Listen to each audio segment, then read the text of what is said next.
तेलंगाना में सेहत के शोबे को मुस्तहकम बनाने की गर्ज से हुकूमत ने पूरी रियासत में 19 डायग्नोस्टिक सेंटर कायम किए, जिनका चारशंबे को मुतालिका वज़रा ने इफ्तिताह किया। इन सेंटर्स के क़याम पर 3 करोड़ रुपए के मसारिफ आयद हुए, जहाँ 57 अक़साम के टेस्ट किए जाने की सहूलत हासिल होगी। वज़ीर क़बायली बहबूद सत्यवती राठौर ने ज़िले मुलुगू में ऐसे ही एक सेंटर का इफ्तिताह किया। इस मौके पर रुकन पार्लियामेंट एम कविता, सदर-ए-नशीन जिला परिषद के जगदीश और दूसरे भी उनके हमरा थे। रियासती वज़ीर फाइनेंस टी हरीश राव ने संगारेड्डी में, जबकि वज़ीर ट्रांसपोर्ट अजय कुमार ने खम्मम में ऐसे ही डायग्नोस्टिक सेंटर का इफ्तिताह किया। दोनों शहरों में राशन के कार्डों की तकसीम की उम्र का जायजा लेने के लिए वज़ीर animal husbandry T Srinivas Yadav ने एक इजलास तलब किया। सिविल सप्लाईज के हुक्काम के साथ अपनी बातचीत में उन्होंने आइंदा 15 दिनों में नए राशन कार्ड की दरखास्तों की मंजूरी और इजराई पर जोर दिया। इजलास में वज़ीर दाखिला महमूद अली, हैदराबाद की mayor Vijaya Lakshmi, civil supplies commissioner Anil Kumar, जिला collector Shrivati Mohanty, chief rationing officer B Maya Devi और दूसरे शरीक थे। कांग्रेस के एमएलसी जीवन रेड्डी ने रियासत में कोरोना वायरस की सूरत हाल और दवाखानों में इलाज की सहूलतों पर तशवीश का इजहार किया और कहा कि रियासती हुकूमत ने कोरोना के मुफ्त इलाज की अपनी जिम्मेदारी से अब हाथ ही उठा लिया है। असम्बली के मीडिया पॉइंट पर अखबार वालों से बातचीत करते हुए उन्होंने कहा कि आरोग्यश्री तो छोड़िए, आयुष्मान भारत पर भी अमल नहीं हो रहा है। चीफ मिनिस्टर के चंद्रशेखर राव ने 1 माह कबल 50,000 तिब्बी और गैर तिब्बी अमले के तकर्रुरात का ऐलान किया था, लेकिन अब तक एक भी फर्द का तकर्रुर अमल में नहीं आया। जीवन रेड्डी ने कहा कि कोरोना वायरस और फिर कर्फ्यू लॉकडाउन से गरीब आवाम परेशान है। खानगी दवाखानों की अदालत की जानिब से फिटकार के बावजूद इन दवाखानों में कोई सुधार नहीं आया है और लूटमार का सिलसिला जारी है। जीवन रेड्डी ने हुकूमत से मुतालबा किया कि वो कोरोना వైరస్ की तीसरी लहर के लिए खुद को तैयार कर ले। సోకినటువంటి వ్యాధిగ్రస్తులకు ఉచితంగా చికిత్స అందింపచేయవలసిన బాధ్యత ఉన్నటువంటి రాష్ట్ర ప్రభుత్వం పూర్తిగా నిర్లక్ష్యంగా అటు కేంద్ర ప్రభుత్వం అమలు చేయతలపెడుతున్నటువంటి ఆయుష్మాన్ భారత్ను రాష్ట్రంలో అమలు చేయలేకపోవడమే కాకుండా మీరు కరోనా వైరస్ వ్యాధి చికిత్స మీరు ఆరోగ్యశ్రీలో చేర్చరు, ఆయుష్మాన్ భారత్ అమలుకు సంబంధించి ఇవాళ ఏ విధమైన మార్గదర్శకాలు జారీ చేయరు। రాష్ట్ర అత్యున్నత న్యాయస్థానం ఏదైతే అధిక ఫీజులు వసూలు చేయడం జరిగిందో తిప్పివ్వండి అని చెప్పారంటే దానిపై చర్యలు చేపట్టారు। This was on 9th of May 2021। దురదృష్టం ఏంటంటే వీళ్ళ ముఖ్యమంత్రి గారి యొక్క ప్రకటన కేవలం ఆలోచన ప్రకటనలకే పరిమితం కావడంతో మీ నియామకం చేస్తున్నటువంటి 50,000ల్లో మీరు కనీసం 5గురిని కూడా నియామకం చేయలేదు అని చెప్పండి। 5గురికి నియామకం చేయలేదు। ప్రత్యేకంగా నెలకొల్పబడ్డటువంటి TIMS hospital Telangana institute of medical science ఆసుపత్రిలో కనీసం సిటీ స్కాన్ వైద్య సదుపాయం కూడా లేదని చెప్పంటున్నా, సిటీ స్కాన్ పరీక్ష సదుపాయం లేదని చెప్పంటున్నా। జిల్లా ప్రధాన ఆసుపత్రులలో ఎక్కడ కూడా సిటీ స్కాన్ లేదు। ఇలా సిటీ స్కాన్ సంబంధించి ఇలా ప్రైవేట్ పరీక్షా కేంద్రాలను ఆశ్రయించడంతో ఒక్కొక్క పరీక్షకు 5,000 రూపాయలు అవుతున్నాయని చెప్పంటున్నాను। మీరు ఏ 19 నూతనంగా డయాగ్నోస్టిక్ సెంటర్స్ ఓపెన్ చేస్తున్నామని చెప్పి పేర్కొంటున్నాయి। ఇవాళ కలిసి ఆ 19 డయాగ్నోస్టిక్ సెంటర్స్లలో కూడా ఇంతవరకు నియామకం లేదు। ఏ ఉద్యోగ అవకాశాలు మెరుగవుతావి, అర్హతకు అనుగుణంగా ఏది అవుతుందో అందరికీ మరి ఉపాధి లభిస్తుందని చెప్పి భావిస్తే మీరు నూతనంగా జిల్లాకి वजीर animal husbandry T Srinivas Yadav ने सनत जाकर संभल हल्के के रामगोपाल पेट में नाले का मुआयना किया और उसकी साफ सफाई के काम को जल्द से जल्द मुकम्मल करने की हिदायत दी। उन्होंने कहा कि नाले पर पुल की तामीर के बाद मुकामी आवाम को काफी सहूलत मिल जाएगी। कोविड-19 की वजह से वालिदीन के साय से महरूम बच्चों और गरीब बेवाओं में जरूरी अशिया और मोबाइल फोन तकसीम किए गए। रजाकाराना तंजीमों के इश्तराक व ताउन से हैदराबाद जिला कलेक्ट्रेट में एक तकरीब मुनक़्क़िद हुई। कलेक्टर श्वेता मोहंती ने ये अशिया तकसीम की। Deputy commissioner police south zone G Bhopal ने छतरीनागा पुलिस स्टेशन में पेट्रोलिंग के लिए इस्तेमाल की जाने वाली ई मोटरसाइकिल लॉन्च की। ये मोटरसाइकिल बैटरी से चलेगी और इससे तंग गली कूचों में पुलिस की गश्त को मौसर बनाया जा सकेगा। उन्होंने इस मौके पर गरीबों में खाने के पैकेट भी तकसीम किए। इंस्पेक्टर पुलिस छतरीनागा सैयद अब्दुल खादर जिलानी और दूसरे स्टाफ ने डिप्टी कमिश्नर पुलिस का खैर मकदम किया। एक डोनर ने 2 ई बाइक इलेक्ट्रॉनिक बाइक है जो इलेक्ट्रिक से चलती है उसको चेतनाका PS को डोनेट किया। इसके अलावा हमारे पास बाइसिकल्स है जो जब साइकिलिंग करते हैं चार्ज होके इलेक्ट्रिसिटी पे चलती है, ये भी है। ये हमारी ओल्ड सिटी में जो बहुत नैरो गलीज है, बहुत इंटीरियर एरियाज़ जो है जहाँ बाइक्स और कार्स नहीं जा सकती, ऐसी जगह पे ये बाइक से पेट्रोलिंग करने के लिए बहुत यूज़फुल है ये ई बाइक्स, और एनवायरनमेंट के लिए भी बहुत सेफ़ है। इसका कोई पेट्रोल और डीजल का कुछ लेने का नहीं है। तो आई कंग्रेचुलेट इंस्पेक्टर चेतनाका Qadir Jilani for his initiative. Telangana public service commission की जानिब से मौके मजाती टेस्ट 10-19 जून मुनक्किद किए जाएंगे। लॉकडाउन की वजह से इन इम्तहानात को मनसूख कर दिया गया था। अब ये टेस्ट हैदराबाद, रंगारेड्डी और HMDA के हुदूद में कंप्यूटर की बुनियाद पर मुनक्किद होंगे। 10 जून से लॉकडाउन में नरमी के औकात में इजाफे के पस मंजर में मेट्रो ट्रेन ने अपनी सर्विस सुबह 7 बजे तक शाम 5 बजे तक जारी रखने का ऐलान किया है। मुसाफिर से ट्रेन में सफर के दौरान कोविड-19 कवायद की पाबंदी करने की ख्वाहिश की गई है। L&T मेट्रो रेल के मैनेजिंग डायरेक्टर KVB रेड्डी ने कहा कि तमाम स्टेशनों और ट्रेन के डब्बों को सैनिटाइज किया जाएगा। साफ सफाई के वसीतर इंतजाम किए जा रहे हैं। सालीबंडे के मजलिसी कॉर्पोरेटर मुस्तफ़ा अली मुजफ्फर और घासी बाजार के नुमाइंदा कॉर्पोरेटर मोहम्मद गौस ने अपने अपने इलाकों में लॉकडाउन से परेशान हाल गरीब लोगों में चावल तकसीम किए। इस मौके पर मजलिसी कायदीन में उनके हमरा थे। अस्सलाम वालेकुम। दौरान लॉकडाउन पिछले साल 22 मार्च से लॉकडाउन के दौरान जो मुसीबत ज़दा लोग हैं, मुस्तहिक़ लोग हैं, उनमें राशन, दवाएं, दूध पहुंचाने की कोशिश की गई।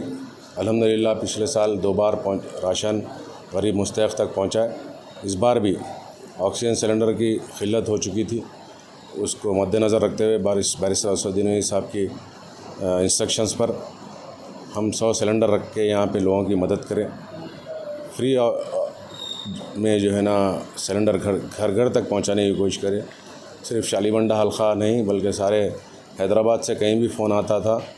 जब पार्टी की तरफ से एक हेल्पलाइन नंबर दिया गया था, वो हेल्पलाइन 12 बजे तक काम करता था। उसके बाद रात के औक़ात में जो भी मुसीबत परेशान हाल लोग ऑक्सीजन सिलेंडर का मुतालबा करते थे, हम पूरी कोशिश करें ज़्यादातर लोगों को पहुंचाने की कोशिश करें। अल्लाह ताला का शुक्र है, अल्लाह ताला ये काम लिया और भी हम अनाज का काम शुरू करे हैं।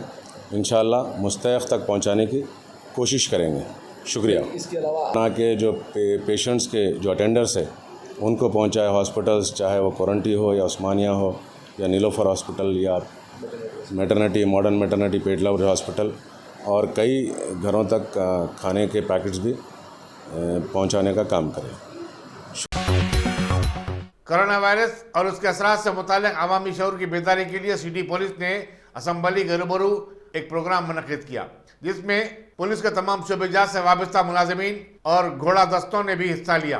कमिश्नर पुलिस ने मीडिया से बातचीत करते हुए बताया कि रियासत में 10 जून से लॉकडाउन शाम 6 बजे तक दूसरे दिन सुबह 6 बजे जारी रहेगा। इसकी खिलाफवर्जी करने पर मुकदमा दर्ज किए जाएंगे। उन्होंने बताया कि दोनों शहरों में रोजाना औसतन 6000 गाड़ियां जब्त की जा रही हैं। कमिश्नर पुलिस ने बताया कि 2000 से ज़ायद पुलिस मुलाजिमीन कोरोना वायरस से मुतासिर हुए हैं और उनमें से 17 की मौत भी हो चुकी है। इस प्रोग्राम में additional commissioner crime Shikha Goyal, additional commissioner traffic Anil Kumar, additional commissioner law and order DS Chauhan और deputy commissioner police central zone P Vishwa प्रसाद भी मौजूद थे। कल कैबिनेट मीटिंग के बाद रियासत तेलंगाना की तरफ से जियो नंबर 119 इशू हुआ, जिसके तहत कोरोना लॉकडाउन का 19 जून तक के लिए एक्सटेंशन है। लेकिन इस एक्सटेंशन में कुछ रिलैक्सेशन भी गवर्नमेंट की तरफ से आई है। सबसे पहली बात तो लॉकडाउन का पीरियड शाम को 6 बजे से लेकर सुबह 6 बजे तक है, लेकिन सभी दुकान और इस्टेब्लिशमेंट को 5 बजे शाम को बंद कर देना है। इसीलिए पब्लिक से हमारी गुजारिश है कि 5 बजे बंद करके आप अपने घर की तरफ रवाना हो जाएं। 5 बजे ही अपना दुकान बंद करके घर के तरफ जाना शुरू करें। 6 बजे के बाद कंप्लीट कर्फ्यू रहेगा और 6 बजे के बाद अगर आप रोड पर बिना मतलब के घूमेंगे तो आपके खिलाफ केस बुक होगा और आपकी गाड़ी सीज हो जाएगी। इसके पहले फर्स्ट फेज और सेकेंड फेज का जो रिलैक्सेशन हुआ, एनफोर्समेंट हुआ, उसमें हैदराबाद सिटी पुलिस के तरफ से हमारे सभी ऑफिसर्स 14,000 से ज़्यादा constable officers, sub inspector rank officers, senior officers, सभी लोग बहुत मेहनत किए और 3 शिफ्ट में हर जगह करीब 150 से ज़्यादा चेक पोस्ट मिलाकर जो ड्यूटी करे, उसके लिए हमारे सभी ऑफिसर्स मुबारकबाद के हकदार हैं।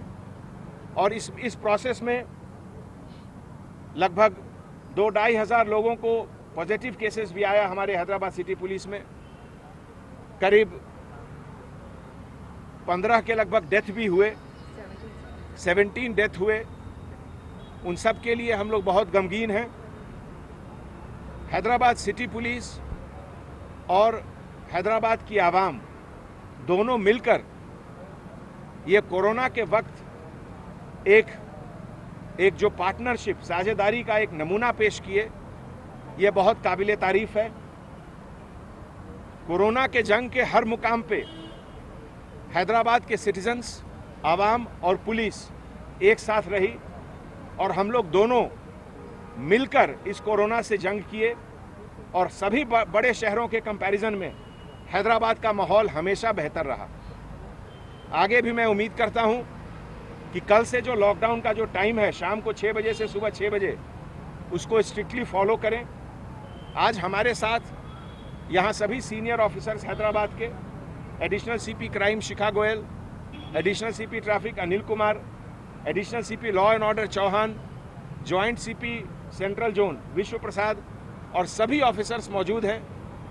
और हम लोग सब उन तमाम कांस्टेबल ऑफिसर्स को जिन्होंने इस चैलेंजिंग टाइम में इतनी कड़ी मेहनत की, सबको बहुत बहुत मुबारकबाद पेश करता हूं और हैदराबाद की आवाम को भी बहुत मुबारकबाद पेश करता हूं। और इसमें मीडिया और प्रेस का भी कंट्रीब्यूशन बहुत ज़्यादा रहा, बहुत अच्छा रहा, जिसमें कि मैं जो भी हम लोग मैसेज देना चाहे पब्लिसिटी के लिए, अवेयरनेस के लिए, हमेशा आप लोग पब्लिक को पहुंचाए वो मैसेज, जिसके कारण कोरोना पे कंट्रोल करने में हमें और आसानी रही। थैंक यू, शुक्रिया। City police commissioner Anjani Kumar ने हालत नशा में गाड़ी चलाने वाले पुलिस स्टेशन बहादुरपुरा के कांस्टेबल वेंकटेश को मुअत्तल कर दिया है। राजेंद्र नगर में गाड़ी की चेकिंग के दौरान ट्रैफिक पुलिस ने उसे हालत नशे में पाया था और उसका टेस्ट किया था, जिसके बाद एक मुकदमा दर्ज करते हुए कमिश्नर पुलिस को रिपोर्ट पेश की गई थी। फलकनुमा रेलवे स्टेशन के पास एक नामालूम शख्स की नाश दस्तयाब हुई। रेलवे पुलिस ने मकाम वाक़ा पर पहुंचकर ज़ाब्ते की कार्रवाई की और नाश को पोस्टमार्टम के लिए रवाना किया। आगे की तहकीकात जारी है। रियासती काबीना से बरतरफ शुदा वजीर सहायत ईटाला राजेंद्र हल्के हुजूरनगर का कल से दौरा कर रहे हैं। उन्होंने चारशंबे को मुकामी सीताराम चंद्र मंदिर में हाजिरी दी और पूजा के बाद मीडिया से बातचीत करते हुए उन्होंने कहा कि उन्हें टीआरएस पार्टी छोड़ने के लिए मजबूर किया गया, उनके अतराफ साजिश का जाल बुना गया और उनके अतराफ दायरा इस कदर तंग कर दिया गया कि उनके पास पार्टी छोड़ने के अलावा कोई दूसरा चारा नहीं था। ईटाला राजेंद्र ने कहा कि ज़िमनी इंतखाबात में वो अपने हल्के से दोबारा भारी अक्सरियत से कामयाब होंगे, क्योंकि उन्हें हल्के के आवाम का आशीर्वाद हमेशा। కనీసం ఈ సందర్భంగానైనా తెలంగాణ వ్యాప్తంగా ఉన్న నిరుద్యోగ బిడ్డలకి నిరుద్యోగ భృతి నెలకు 3,000 రూపాయలు చొప్పున ఇవ్వాలని చెప్పి నేను డిమాండ్ చేస్తున్నా. ఇవాళ గతంలో నేను వావిలాల మండల్ కావాలని, చల్లూరు మండలం కావాలని, ఒకవేళ అవకాశం ఉంటే హుజరాబాద్ను కూడా జిల్లా చేయమని చెప్పి నేను కోరినా. ఇవాళ పరిపాలన సౌలభ్యం కోసం మా ప్రజల కోరిక మేరకి తక్షణమే వావిలాలను అదేవిధంగా చల్లూరుని మండలాలు చేయాలని కోరుతూనే ఆ మండల పరిధిలో ఏ గ్రామాలు అయితే కలపాలని చెప్పి అనుకుంటారో ఆ ప్రజల అభిప్రాయం మేరకి నడుచుకోవాలని చెప్పి కూడా నేను డిమాండ్ చేస్తున్నా. ఇవాళ 2.5 సంవత్సరాల నుంచి వెళ్ళి సర్పంచులు చేసిన పనులకు కానీ ఇతర ప్రజాప్రతినిధులు చేసిన పనులకు కానీ బిల్లులు రాలేదు. ఒక్క రూపాయి కూడా పెండింగ్ లేకుండా అన్ని బిల్లులను తక్షణమే విడుదల చేయాలని చెప్పి కూడా నేను డిమాండ్ చేస్తున్నా. ఇవాళ గ్రామాలలో మండలాలలో మండల పరిషత్తులు నిర్వీర్యమైపోయినాయి. 6-7 సంవత్సరాలుగా జిల్లా పరిషత్ నిర్వీర్యమైపోయినాయి. కాబట్టి రాష్ట్ర ప్రభుత్వ నిధుల నుంచెలైనా మండల పరిషత్తులకి ఒక్కొక్క మండలానికి ఒక 10 కోట్ల రూపాయలు చొప్పున, అదేవిధంగా ప్రతి గ్రామానికి ఒక 50 లక్షల నుంచి 1 కోటి రూపాయలు, చిన్న గ్రామ పంచాయతీలకు 50 లక్షల రూపాయలు, పెద్ద గ్రామ పంచాయతీలకు 1 కోటి రూపాయలు చొప్పున ఫండ్స్ కూడా అలొకేట్ చేయాలని చెప్పి నేను డిమాండ్ చేస్తున్నా. ఎప్పుడు ఎక్కడ బై ఎలక్షన్స్ వచ్చినా కూడా ముఖ్యమంత్రి గారికి ఒక అలవాటు, ఆ నియోజకవర్గంలో వరాళ జల్లు కురిపించి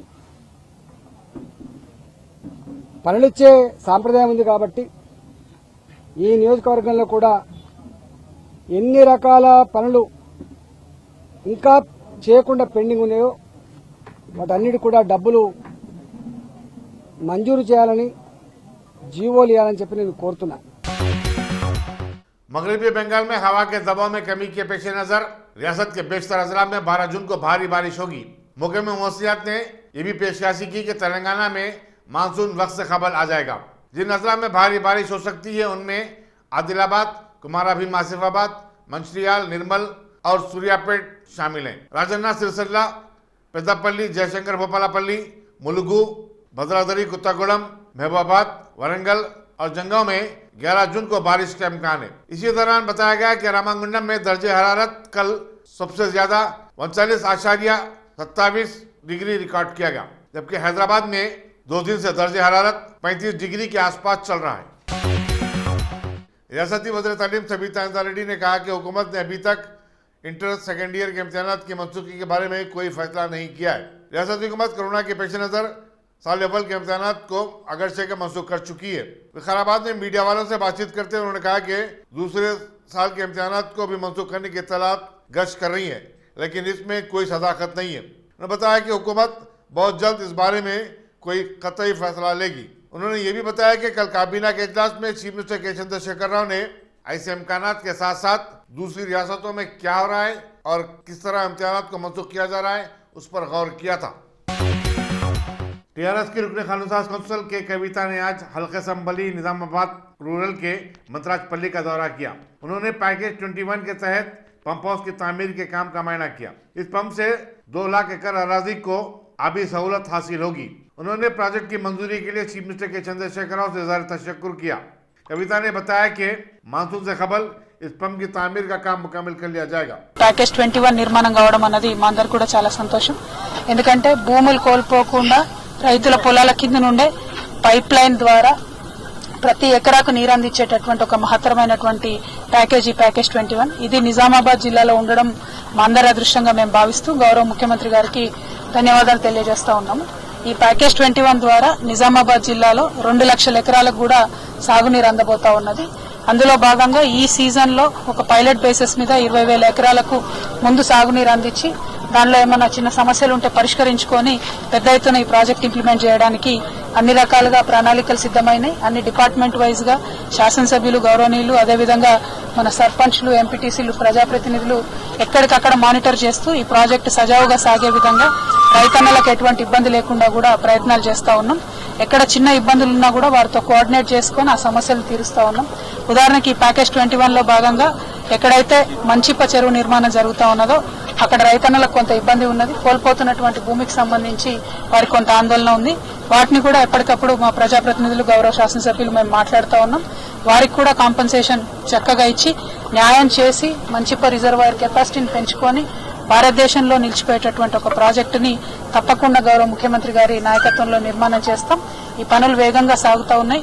అన్నిటికన్నా మించి మనం ఇక్కడ అర్థం చేసుకోవాల్సింది, ఆలోచించాల్సింది, గౌరవ ముఖ్యమంత్రి గారు ఎప్పుడైతే రైతులు మరి వేల ఎకరాల భూమి పోతుందని ఆందోళన పడ్డారో ఆ ఆందోళన తొలగిస్తూ 1600 కోట్ల రూపాయల అదనంగా బడ్జెట్ కేటాయించడం అన్నది భారతదేశ చరిత్రలోనే చెప్పుకోదగ్గటువంటి అంశం.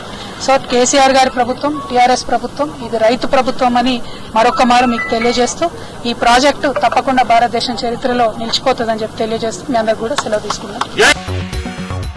सदर जमहूरिया रामनाथ कोविंद ने रिटायर्ड आईएएस ऑफिसर अनूप चंद्र पांडे को नया इलेक्शन कमिश्नर मुकर्रर किया है. 3 रुकनी इलेक्शन पैनल में chief election commissioner Sunil Arora के रिटायरमेंट के बाद एक जायदाद मखलूआ थी. पांडे का ताल्लुक 1984 बैच के उत्तर प्रदेश कैडर से है. इलेक्शन कमीशन को आइंदा साल आने वाले असम्बली इंतखाबात के लिए अपनी तैयारी मुकम्मल करनी है. जिन रियासतों में असम्बली के चुनाव होने वाले हैं उनमें उत्तर प्रदेश, पंजाब, गोवा, मणिपुर और उत्तराखंड शामिल है. हिंदुस्तान में गुज़श्ता 24 घंटों के दौरान कोरोना वायरस के 52,596 केसेस रिपोर्ट हुए हैं.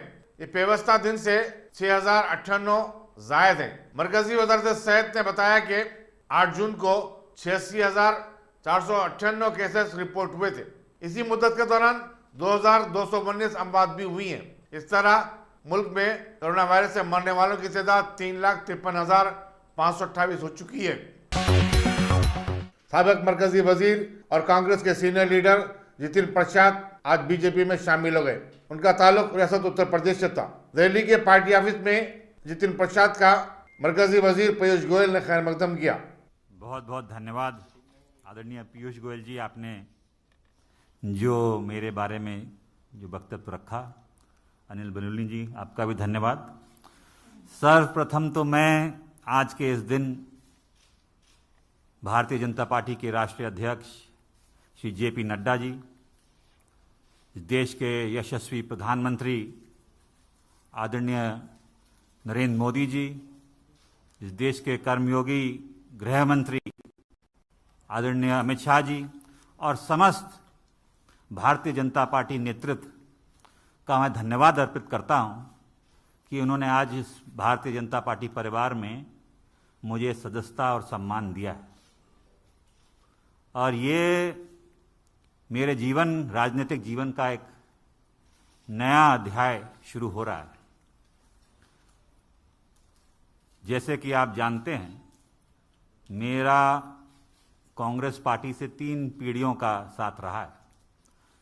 तो ये महत्वपूर्ण निर्णय जो मैंने लिया है, बहुत विचार मंथन और सोच के बाद मैं इस फैसले पे पहुंचा हूं. और सवाल ये नहीं है आज कि मैं किस दल को छोड़ के आ रहा हूं, मगर सवाल यह है कि किस दल में जा रहा हूं और क्यों जा रहा हूं. ये मैंने पिछले कुछ वर्षों से 8-10 सालों से महसूस किया है अपने अनुभव में, राजनीतिक जीवन में, लोगों से मिलकर भ्रमण करके देश भर में, कि अगर आज कोई इस देश में असली माने में कोई राजनीतिक दल है जो संस्थागत इंस्टीट्यूशनल दल है, वो भारतीय जनता पार्टी है. बाकी दल तो व्यक्ति विशेष और क्षेत्र के हो गए, मगर राष्ट्रीय दल के नाम पे अगर आज भारत में कोई दल है तो भारतीय जनता पार्टी है. और जिस चुनौतियां और परिस्थितियों से हमारा देश और विदेश में भी, हमारी सीमाओं पे भी जो चुनौतियों का सामना कर रहा है, उसके लिए अगर आज इस देश हित में कोई दल और कोई नेता सबसे उपयुक्त और मजबूती के साथ खड़ा है देश हित में, तो भारतीय जनता पार्टी और प्रधानमंत्री नरेंद्र मोदी जी. ये जो दशक है, ये भी मैंने एक वक्तव्य सुना था प्रधानमंत्री जी का, निर्णायक होगा भारत के लिए और आने वाली पीढ़ियों के लिए. भारत विश्व पटल पे क्या भूमिका निभाएगा वो यहाँ सरकार तय करेगी और नेतृत्व तय करेगा. और प्रधानमंत्री जी रात दिन भारत की सेवा में निस्वार्थ लगे हुए हैं. हम देखते आए हैं, हमने चुनौतियों का सामना भी किया, जनता ने हमें दरकिनार भी किया है. तो हम जानते हैं कि उनके प्रति देश की भावना क्या है प्रधानमंत्री जी के प्रति, और वो जो नए भारत का निर्माण कर रहे हैं उसमें मुझे भी एक सदस्यता जो आज मैंने ग्रहण की है भारतीय जनता पार्टी की, एक योगदान छोटा सा करने का भारत के प्रति, भारत की जनता के आने वाली पीढ़ियों के प्रति करने का अवसर मिलेगा। ये मैंने विचार करके इस निर्णय पे पहुंचा। कल्याणकारी योजनाएं तो प्रधानमंत्री जी ने की हैं जो गांव-गांव हम देखते हैं, चाहे विद्युतीकरण हो, शौचालय हो, गैस योजना हो, तमाम उन गरीबों का ध्यान रखा है और उन लोगों का ध्यान रखा है जो असली में ज़रूरतमंद है। और दूसरा कारण ये भी है कि जिस दल में मैं था मुझे ये महसूस होने लगा कि हम लोग राजनीति में हैं और राजनीति एक माध्यम है, दल भी माध्यम है। अगर आप अपने लोगों के हितों की रक्षा नहीं कर सकते, उनके लिए काम नहीं आ सकते, तो आपका राजनीति और उस दल से में रहने में क्या औचित्य? तो यही मेरे मन में, और चाहे वो देश हित हो, चाहे वो प्रदेश हो, चाहे वो जिला हो, अगर आप अपने लोगों के उपयोग नहीं आ सकते, उनके सहायता के लिए आप मौजूद नहीं हो सकते और आपके इस लायक नहीं हैं कि आप अपनी जनता के हितों की रक्षा कर पाएं, तो वो मुझे महसूस होने लगा कि वो कांग्रेस पार्टी में नहीं कर पा रहा। भारतीय जनता पार्टी वो माध्यम बनेगा, वो सशक्त संगठन, देशव्यापी इतना संगठन, इतना मजबूत नेतृत्व जो आज देश को जरूरत है। मैं इस वक्त ज़्यादा बोलना नहीं चाहता, मेरा काम बोलेगा। मैं धन्यवाद देना चाहता हूं। Dynamic Success the Junior College.